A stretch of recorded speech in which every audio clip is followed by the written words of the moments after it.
Hello दोस्तों, मैं अमित कुमार सिंह आपका अमित सिविल सर्विसेज एकेडमी में स्वागत करता हूं। आज मैं आपके लिए 12 मार्च 2024 के सभी इम्पोर्टेंट बिहार करंट अफेयर्स, राष्ट्रीय तथा अंतर्राष्ट्रीय घटनाओं के साथ लेकर हाजिर हूं। दोस्तों, हम लोग इसमें 6 अखबारों का निचोड़ डेली देखते हैं। तो देर न करें, चैनल को जरूर सब्सक्राइब करिए दोस्तों में शेयर करिए। बहुत ही इंपॉर्टेंट वीडियो सेशन आपको डेली देखने को मिलता है। तो चलते हैं आज के पहले क्वेश्चन की तरफ। और मैं ये बताना चाहूँगा कि अगर आप पीडीएफ प्राप्त करना चाहते हैं तो आप हमारे चैनल से Amit civil services Telegram channel से जुड़ के पीडीएफ प्राप्त कर सकते हैं। पहला क्वेश्चन, मुख्यमंत्री नीतीश कुमार ने बिहार में जल प्रबंधन को किस देश की तर्ज पर विकसित करने का निर्णय लिया है। देखिए दोस्तों, हमारे मुख्यमंत्री अभी ब्रिटेन के दौरे पर हैं, जहां पर उन्होंने लंदन की म्यूजियम घूमने गए और वहां की जानकारियां ली। साथ ही साथ दोस्तों, वहां पर उन्होंने स्कॉटलैंड में जल प्रबंधन तकनीक के बारे में जाना है कि उस देश में जल प्रबंधन कैसे किया जाता है। उसी के तर्ज पर बिहार में भी बाढ़ आने पर बहुत सारा दिक्कतें आता है। तो जल प्रबंधन जो है स्कॉटलैंड के तर्ज पर विकसित करने का निर्णय लिया है बिहार सरकार ने। मुख्यमंत्री नीतीश कुमार ने अपने ब्रिटेन दौरे के क्रम में स्कॉटलैंड में जल संसाधन के क्षेत्र में किए जा रहे नए प्रयोगों की जानकारी ली। साथ ही यह भी जाना कि बिहार में बेहतर जल प्रबंधन को लेकर क्या क्या काम किया जा सकता है, ताकि स्कॉटलैंड की तर्ज पर बिहार में जल प्रबंधन किया जा सके। मुख्यमंत्री नीतीश कुमार ने अब्दुल कलाम साइंस सिटी पटना को लंदन साइंस म्यूजियम की तर्ज पर विकसित करने का भी निर्णय लिया है। हाल ही में एक रिपोर्ट के अनुसार बिहार में प्रति माह औसतन 35,700 ड्राइविंग लाइसेंस बन रहे हैं। बिहार का एकमात्र सरकारी चालक प्रशिक्षण केंद्र कहाँ पर है, तो ये औरंगाबाद में है दोस्तों। तो याद रखिए, बिहार में प्रति माह औसतन 35,700 ड्राइविंग लाइसेंस बन रहे हैं, परंतु बिहार में जो सरकारी प्रशिक्षण केंद्र है वो बहुत कम है। निजी निजी प्रशिक्षण केंद्र बहुत है, लेकिन एकमात्र सरकारी चालक प्रशिक्षण केंद्र औरंगाबाद में ही है। वर्ष 2023 में राज्य भर में 11,55,057 नए वाहन बिके हैं। बिहार के परिवहन मंत्री विजय कुमार चौधरी हैं। विजय कुमार चौधरी के पास शिक्षा मंत्री का भी प्रभार है। साहित्य अकादमी पुरस्कार 2023 से सम्मानित किस लेखक की पुस्तक समय समाजम संकेतन का लोकार्पण किया गया है, तो डॉक्टर बासुकीनाथ झा द्वारा लिखित पुस्तक समय समाज संकेतन का लोकार्पण किया गया है। प्रसिद्ध मैथिली रचनाकार बासुकीनाथ झा को साल 2023 का साहित्य अकादमी पुरस्कार भी मिला है। 83 वर्षीय डॉक्टर बासुकीनाथ झा अपनी विभिन्न साहित्यिक रचनाओं के लिए सरकारी एवं गैर सरकारी स्तर पर दर्जनों सम्मान प्राप्त कर चुके हैं।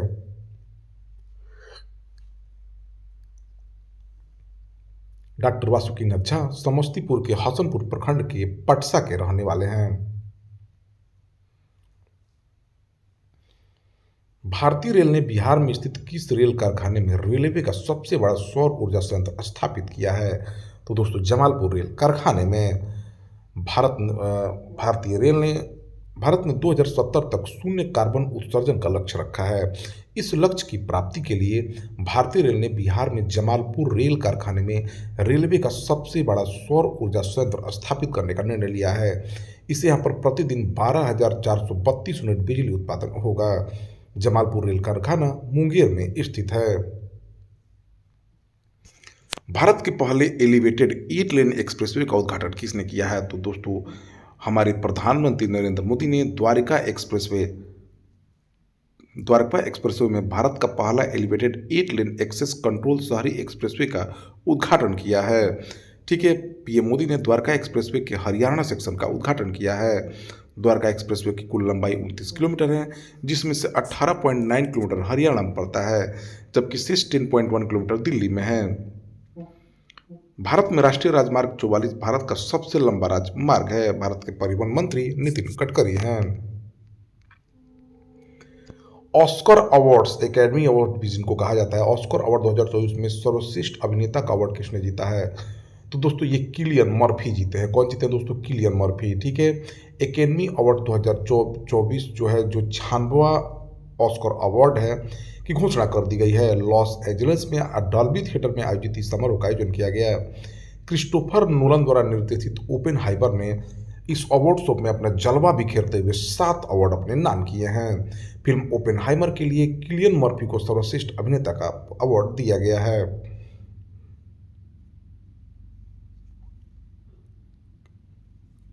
अगर बेस्ट पिक्चर यानी बेस्ट फिल्म की बात की जाए तो ओपेनहाइमर ही बना है। बेस्ट एक्ट्रेस एमा स्टोन को पुअर थिंग्स के लिए दिया गया है। बेस्ट एक्टर जो है किलियन मर्फी ओपेनहाइमर के लिए बने हैं। बेस्ट डायरेक्टर का अवार्ड क्रिस्टोफर लोनन को ओपेनहाइमर के लिए दिया गया है। Best original song what was I made for for Barbie के लिए दिया गया है। बेस्ट सपोर्टिंग एक्टर का अवार्ड भी रॉबर्ट डाउनी जूनियर ने ओपेनहाइमर के लिए जीता है। बेस्ट सपोर्टिंग एक्ट्रेस डॉक्टर वाइन जॉय रेंडोल्फ द होल्ड ओवर्स के लिए जीता है। Best original score Ludwig Goransson Oppenheimer के लिए मिला है। Best sound the zone of interest. Best live action short film the wonderful story of Henry sugar. Best cinematography Oppenheimer को मिला है। बेस्ट डॉक्यूमेंट्री फीचर फिल्म का अवार्ड जो है 20 डेज इन मारियापोल मिला है, Mariupol. Best documentary short film की अगर बात की जाए तो द लास्ट रिपेयर शॉप को। बेस्ट फिल्म एडिटिंग ओपेनहाइमर को। बेस्ट विजुअल इफेक्ट गॉडजिला -1 को। Best international feature film the June of Interest को मिला है। Best costume design Poor Things को। बेस्ट प्रोडक्शन डिवाइस भी पुअर थिंग्स को मिला है। Best makeup and hair stylings भी पुअर थिंग्स को। Best adapted screenplay American Fiction को। Best original screenplay Anatomy of a Fall को। Best animated feature film बनी है दोस्तों the Boy and the Heron. Animated short movie जो बनी है वो है War Is Over. War Is Over inspired by the music of John and Yoko. तो ये याद रखिए दोस्तों, बहुत इंपॉर्टेंट है, मैंने इसमें सारे फैक्ट्स डाल दिए हैं। केंद्रीय मंत्री नारायण राणे ने हाल ही में किस राज्य में एमएसएमई प्रौद्योगिकी केंद्र की आधारशिला रखी है? तो दोस्तों महाराष्ट्र में। केंद्रीय सूक्ष्म लघु और मध्यम उद्यम मंत्री नारायण राणे ने महाराष्ट्र के सिंधुदुर्ग में एमएसएमई प्रौद्योगिकी केंद्र की आधारशिला रखी है। इस अवसर पर उन्होंने सिंधुदुर्ग औद्योगिक महोत्सव और स्वरोजगार कॉन्क्लेव का भी उद्घाटन किया है। एमएसएमई प्रौद्योगिकी केंद्र सिंधुदुर्ग की अनुमानित परियोजना लागत 182 करोड़ रुपए है। महाराष्ट्र के मुख्यमंत्री एकनाथ शिंदे हैं। महाराष्ट्र के राज्यपाल रमेश बैस हैं। हाल ही में मिस वर्ल्ड ह्यूमैनिटेरियन अवार्ड से किसे सम्मानित किया गया है? तो नीता अंबानी को। 71वें मिस वर्ल्ड फिनाले में रिलायंस फाउंडेशन के चेयरपर्सन नीता अंबानी को ह्यूमैनिटेरियन अवार्ड से सम्मानित किया गया है। नीता को beauty with purpose humanitarian award दिया गया है। इस बार मिस वर्ल्ड फिनाले का आयोजन भारत में किया गया। 71वें मिस वर्ल्ड के फिनाले का आयोजन 27 साल बाद भारत में किया गया। चेक रिपब्लिक की क्रिस्टीना पिचकोवा 71वें मिस वर्ल्ड की विजेता बनी। इस पेजेंट में 120 देशों की प्रतिभागियों ने हिस्सा लिया। इसमें फेमिना मिस इंडिया 2022 की विनर सिनी सेठी ने भारत को रिप्रेजेंट किया। वो टॉप 4 में शामिल नहीं हो पाए। इसका आयोजन मुंबई के जियो वर्ल्ड कन्वेंशन सेंटर में किया गया। नमो ड्रोन दीदी स्कीम की शुरुआत किसने की है? तो नरेंद्र मोदी ने दोस्तों। पीएम नरेंद्र मोदी ने 11 मार्च 2024 को पीएम नरेंद्र मोदी ने दिल्ली में सशक्त नारी विकसित भारत प्रोग्राम में शामिल हुए। उन्होंने 1000 दीदियों को ड्रोन सौंपे। ये ड्रोन फसलों की निगरानी, पेस्टिसाइड, फर्टिलाइजर का छिड़काव और बीज बुआई जैसे कामों में मददगार होंगे। नमो ड्रोन दीदी स्कीम की शुरुआत 2022 में पीएम नरेंद्र मोदी ने की थी। इसके तहत 1 लाख महिलाओं को अगले 5 सालों में ट्रेनिंग देने का लक्ष्य रखा गया है। केंद्र सरकार की ओर से महिलाओं को ड्रोन पायलटिंग की फ्री ट्रेनिंग और हर महीने 15,000 रुपये सैलरी भी दी जाएगी। ट्रेनिंग में महिलाओं को ड्रोन का इस्तेमाल करके अलग अलग कृषि कार्यों के लिए प्रशिक्षित किया जाएगा। महिला ड्रोन पायलट को 10 से 15 गांव का एक क्लस्टर बना दिया जाएगा, जिसमें एक महिला ड्रोन सखी होगी। इस योजना को देश भर के कृषि विज्ञान केंद्रों के जरिए लागू किया जाएगा।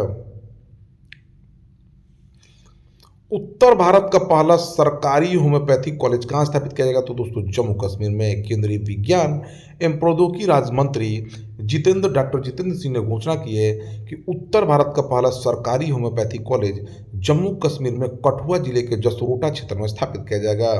कॉलेज केंद्रीय वित्त पोषित होगा और इसकी लागत लगभग 80 करोड़ रुपए होगी। होम्योपैथिक की स्थापना सैमुअल हैनीमैन 1755 से 1843 तक उनका जन्म था। वो जर्मनी के मिसेन में पले बढ़े और 1779 में एरार्गन से मेडिकल की डिग्री प्राप्त की। फ्रेंच ओपन बैडमिंटन के पुरुष युगल का खिताब किस जोड़ी ने जीता है? तो सात्विक साईराज रंकीरेड्डी और चिराग शेट्टी ने फ्रेंच ओपन बैडमिंटन के पुरुष युगल का खिताब जीत लिया है। सात्विक साईराज रंकीरेड्डी और चिराग शेट्टी की शीर्ष भारतीय बैडमिंटन पुरुष जोड़ी ने 10 मार्च 2024 को फ्रेंच ओपन 2024 के फाइनल में चीनी ताइपे के ली जे हुई और यांग पुहुआन की जोड़ी को हराकर वर्ष 2024 का अपना पहला खिताब जीता है। भारतीय जोड़ी का यह दूसरा फ्रेंच ओपन खिताब था। उन्होंने 2021 में पुरुष डबल खिताब जीता था और 2019 में उप विजेता रहे थे। पुरुष एकल CUQ चीन की, महिला एकल जो है एन से यंग ने दक्षिण कोरिया की जीता है। पीएम मोदी ने नागरिकता संशोधन कानून कब से पूरे देश में लागू करने की घोषणा की है? तो 12 मार्च 2024 से दोस्तों नागरिकता संशोधन कानून पूरे देश में लागू हो गया है। इस कानून के तहत मुस्लिम समुदायों को छोड़कर 3 मुस्लिम बहुल पड़ोसी मुल्कों से आने वाले बाकी धर्मों के लोगों को नागरिकता देने का प्रावधान है। केंद्र सरकार ने सीएए से संबंधित एक वेब पोर्टल तैयार किया है। 3 मुस्लिम बहुल पड़ोसी मुल्कों से आने वाले वहां के अल्पसंख्यकों को इस पोर्टल पर अपना रजिस्ट्रेशन कराना होगा। सरकारी जांच पड़ताल के बाद उन्हें कानून के तहत नागरिकता दी जाएगी। इसके लिए बांग्लादेश, पाकिस्तान और अफगानिस्तान से विस्थापित अल्पसंख्यकों को कोई दस्तावेज देने की जरूरत नहीं होगी। किस राज्य के माजुली मास्क निर्माण और पांडुलिपि पेंटिंग को जीआई टैग मिला है? तो दोस्तों देखिए, असम के माजुली मास्क निर्माण और पांडुलिपि पेंटिंग को जीआई टैग मिला है। माजुली को अपने पारंपरिक शिल्प माजुली मास्क निर्माण और माजुली पांडुलिपि पेंटिंग के लिए भारत सरकार ने 2 प्रतिष्ठित जीआई टैग प्रदान किए हैं। दुनिया के सबसे बड़े नदीद्वीप माजुली को अपने पारंपरिक शिल्प माजुली मास्क निर्माण और माजुली पांडुलिपि पेंटिंग के लिए भारत सरकार से 2 प्रतिष्ठित जीआई टैग प्राप्त हुए हैं। असम के मुख्यमंत्री हिमंत बिस्व शर्मा हैं। असम के राज्यपाल गुलाब चंद कटारिया हैं। पीएम मोदी ने किस राज्य में महतारी वंदन योजना की शुरुआत की है? तो छत्तीसगढ़ में। पीएम मोदी ने उत्तर प्रदेश के काशी से छत्तीसगढ़ में महतारी वंदन योजना का वर्चुअल शुभारंभ किया है। इस योजना का उद्देश्य राज्य में महिलाओं को वित्तीय सहायता प्रदान करना है। प्रधानमंत्री ने महतारी वंदन योजना के तेजी से क्रियान्वयन के लिए मुख्यमंत्री विष्णुदेव साय और उनकी टीम की सराहना की है। महतारी वंदन योजना के तहत छत्तीसगढ़ के लगभग 70 लाख महिलाओं को हर महीने 1,000 रुपये मिलेंगे। छत्तीसगढ़ के राज्यपाल विश्वभूषण हरिचंदन हैं। India cellular and electronics association की रिपोर्ट के अनुसार मोबाइल फोन उत्पादन में भारत पूरे विश्व भर में किस स्थान पर आया? तो दूसरे स्थान पर। 2014 से 2024 तक के दशक के अंत में भारत दुनिया का दूसरा सबसे बड़ा मोबाइल फोन उत्पादक बनकर उभरा है। यह उपलब्धि देश के इलेक्ट्रॉनिक्स विनिर्माण क्षेत्र के लिए एक महत्वपूर्ण बदलाव का प्रतीक है। अभूतपूर्व वृद्धि के इस दशक में भारत का मोबाइल फोन उत्पादन प्रभावशाली 20 लाख करोड़ तक पहुंच गया है। भारत के इलेक्ट्रॉनिक्स विभाग, सूचना विभाग, रेल मंत्री, संचार मंत्री जो है अश्विनी वैष्णव हैं। तो दोस्तों यह रहा 12 मार्च 2024 के सभी इंपॉर्टेंट बिहार करंट अफेयर्स, राष्ट्रीय तथा अंतर्राष्ट्रीय घटनाओं के साथ। तो दोस्तों ऐसे ही वीडियो प्राप्त करने के लिए आप हमारे चैनल से जरूर जुड़ जाइए। Thank you for watching my videos.